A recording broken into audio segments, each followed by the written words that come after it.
Head over to the official Forest City website and you'll see something spectacular. An enormous, ultra-modern megacity that resembles a glimpse into some utopian science fiction future. Exciting buzzwords like green and smart and dynamic, harmonious accompany dazzling photos of towering apartment blocks nestled amongst luscious pockets of greenery. The city itself, positioned on a man-made island, is surrounded on all sides by inviting white beaches that roll out to meet seemingly infinite crystal-clear blue oceans. Truly, who wouldn't want to live in this tropical paradise? But we'll look a little closer and you'll notice something that turns this paradise into an existential nightmare.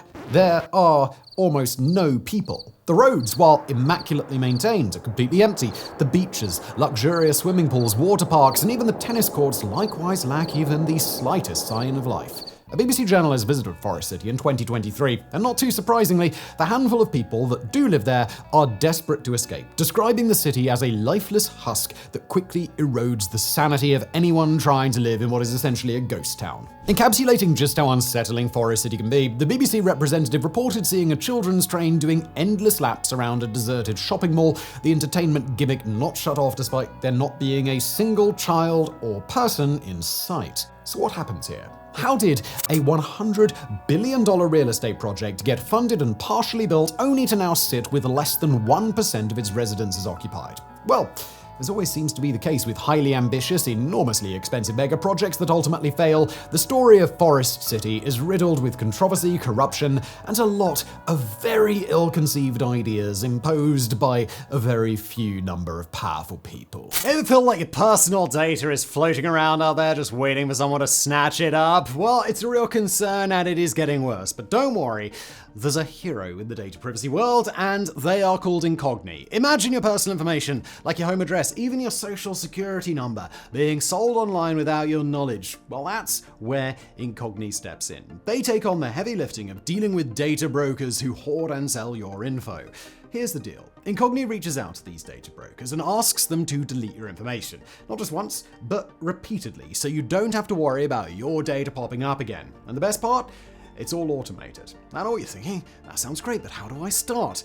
Well, it's super simple. Just create an account, let Incogni know whose data to remove, grant them the right to act on your behalf, then just sit back and watch them work. Incogni contacts data brokers, handles objections, and keeps you updated every step of the way. Try Incogni risk-free for 30 days, and if you're ready to jump in, use the code MEGAPROJECTS at incogni.com/megaprojects for a whopping 60% off the annual plan. Your future self will thank you, and thank you to Incogni for sponsoring today's video. Now back to it.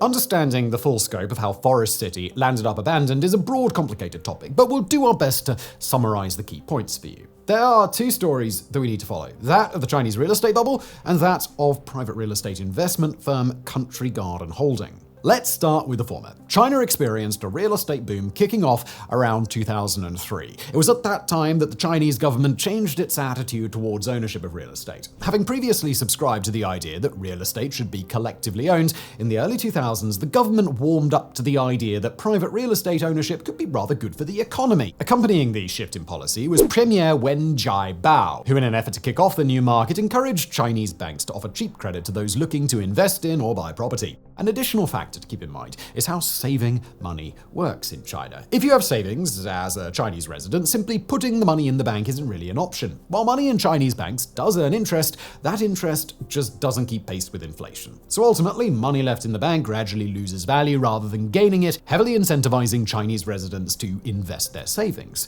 But invest in what?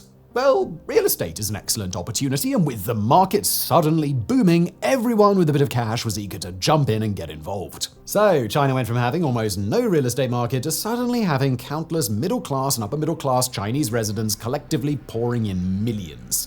The sudden economic shift, as you would expect, resulted in real estate prices gradually starting to climb. Exacerbating the situation was regional Chinese governments, almost all of which also decided to get in on the exploding new market. Eager for a bit of quick revenue and more or less being given the green light, the regional governments of almost every province started to gather up investment capital, develop land with housing or retail outlets, and then sell or rent the property out as quickly as possible. At this point, however, everything was going exactly according to plan. The booming real estate market was indeed invigorating the Chinese economy, and the government was getting its slice of the pie. But lest there be any doubt, thrusting a lucrative new market into an already established economy is going to have consequences. An economic bubble began to form, real estate prices began to soar, and investors responded with a knee-jerk reaction. Everyone that could started to frantically buy up as much property as they possibly could, with some reports saying that certain investors snapped up dozens or even hundreds of properties. But importantly, the buy-up wasn't happening because the investors intended on developing the property. They were simply speculating that prices would continue to climb and that they'd walk away multi-millionaires. Now, the Chinese government obviously hadn't intended on creating a spiraling speculators market, but that is exactly what they got. The bubble continued to grow, and before long, average property values had tripled, while prime real estate in bigger cities had gained up to 10 times its original value. As a byproduct, those middle-class Chinese citizens looking to invest suddenly couldn't even afford local real estate, once again leaving them with savings and nowhere to invest it. That's where Country Garden Holding came in.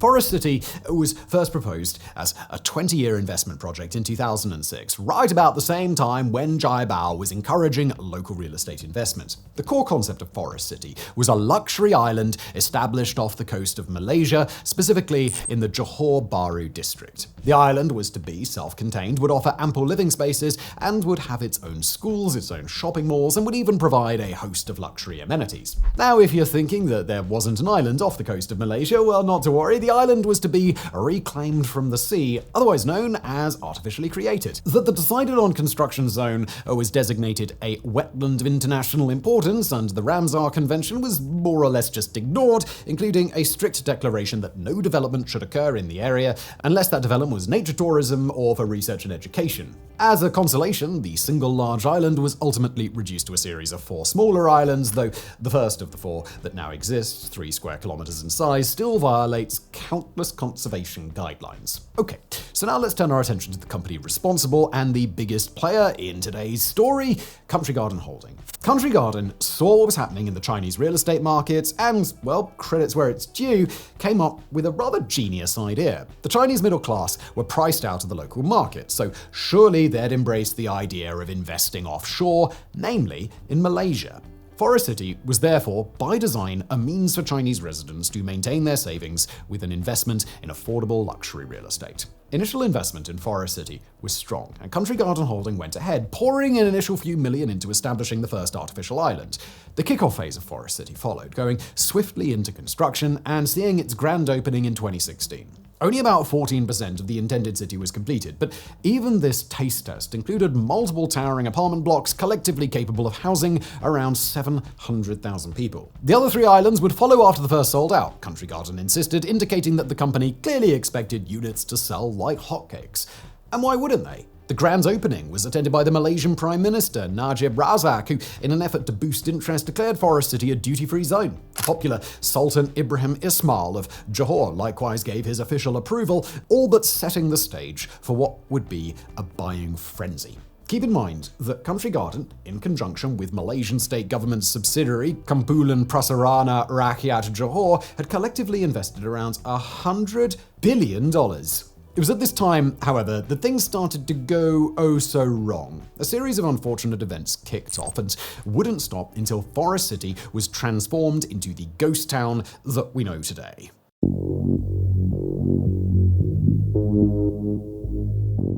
Alright, let's roll the clock back to 2008. The real estate bubble was expanding out of control. Businesses and private residents were eagerly snapping up real estate, and regional Chinese governments were leaning heavily into quick turnaround investment opportunities. Well, that's when the global financial crisis hit. The world tightened its collective belt, and China suddenly found itself with significantly less demand for its exports. This, of course, was a serious problem, and if steps weren't taken to course correct, the entire country would head into recession.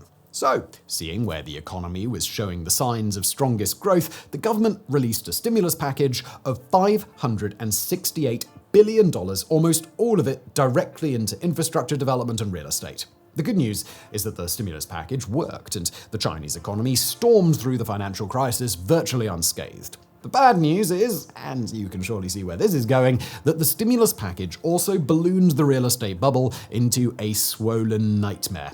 Provincial governments, having already leaned into real estate development projects, now turned the dial up to overdrive. $500 billion was up for grabs, and governments wanted as much of it as they could get their hands on, pouring more and more into development projects that were quickly getting less and less affordable. More to the point, even poorly thought out, inefficient, and downright ill-conceived projects were being greenlit, many of which failed outright and weren't producing any return on investment. So while it seemed like China was enjoying a wave of exciting economic development, in reality the real estate market was getting oversaturated and overpriced while provincial governments were amassing billions in debt. By 2011, the Chinese government saw what was happening and frantically slammed on the brakes, deciding to implement deflation measures before the market collapsed. New policies, now aimed at curbing real estate investment, were hastily rushed into practice. The key policies included a 40% down payment requirement, as well as restrictions preventing buyers in major cities from owning more than 2 properties. Topping it all off was a new property sales tax, the most surefire way to dampen any booming market. As was the intention,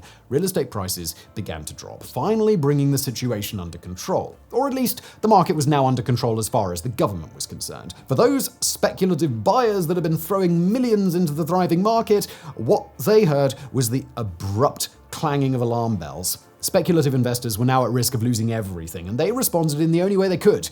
They panicked. So, following years of rampant investment into real estate, the market turned suddenly into a frantic sell-off. The sell-off got so chaotic that some even started selling valuable property at a fraction of what it had originally been bought for, swiftly leading the market into potential disaster. The government took action again, this time introducing a policy that forbade property being sold if the price was lower than 20% of the established market value. With that chaos playing out, let's turn our attention back to Forest City. The real estate market developments in China weren't necessarily a problem for the offshore investment strategy. Local property prices were still up, even if they had been somewhat tamed, and middle-class citizens were still struggling to find investment opportunities. So, naturally, initial Forest City sales were strong, and the project was set to be a success. But here comes the first spanner in the works. The government was well aware of the debt the provincial governments had been racking up, and was likewise getting concerned about the rising inflation indirectly caused by the $500 billion stimulus package.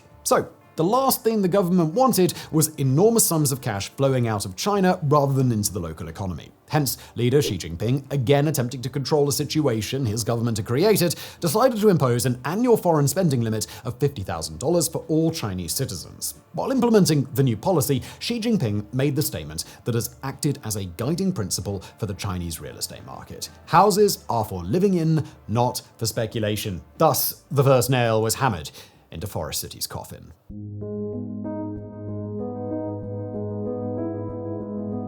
Sales began to slow dramatically, but Country Garden Holding clung to their multi-billion-dollar investment, hoping the tides would again turn in their favor. The tides did indeed change, but not in a favorable direction. Malaysia ran into its own political crisis starting around 2018. Now, we're not going to go into details here, but integral to this story is the Prime Minister Najib Razak, who had enthusiastically supported Forest City, was unexpectedly replaced by Mahathir Mohamad, who was openly opposed to an influx of new Chinese residents. Investors, already cautious about putting their money into a politically unstable region, were sent running for the hills as Mahathir Mohamad called Forest City a negligent waste of money and declared that he intended on banning foreigners from purchasing the dwellings. This wasn't a ban he was able to follow up on, given the legal ramifications, but sales for Forest City now more or less ground to a complete halt. Any remaining embers of hope were quickly snuffed out by the COVID pandemic, which swept the world. As it stands, it's rather difficult to get a real estimate of how many units were sold or how many residents stay in the handful of occupied apartments.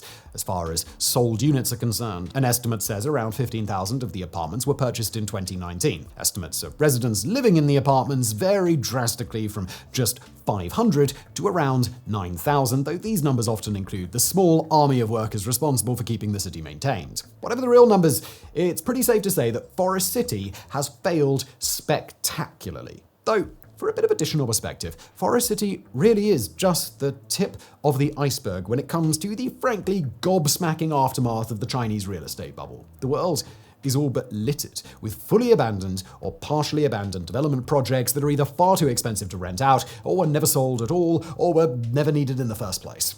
Some of the most infamous examples include the Kangbashi area in Inner Mongolia, where living space for 300,000 currently only has 30,000 residents. The new South China Mall, the biggest mall in the world, offers 2,300 retail spaces, of which only 47 are occupied. In the city of Tianjin, office space was erected so quickly and so haphazardly that a recent estimate suggested the buildings won't actually be needed for another 25 years. As far as Forest City is concerned, there are signs that the project may regain some sort of life. Perhaps most telling is that Country Garden Holding has continued to keep Forest City structures well maintained and seems adamant to keep doing so, this despite talks that the project would be sold or seized as part of a debt restructuring effort. The latest Malaysian Prime Minister, Anwar Ibrahim, meanwhile, also seems to have warmed up to the project, even making an effort to reignite foreign interest. In August 2023, Forest City was declared a special financial zone with incentives aimed at attracting skilled overseas workers. There's no official word on how well the incentives are working, though Country Garden brand manager Shi Yu claimed in December 2023 that Forest City now had close to 10,000 residents. That number is a bit questionable, but based on more unbiased reports, it does seem that most visiting the area go primarily to enjoy duty-free alcohol. Almost all visitors still leave before sundown though, mostly because the dark, empty streets are reportedly really creepy.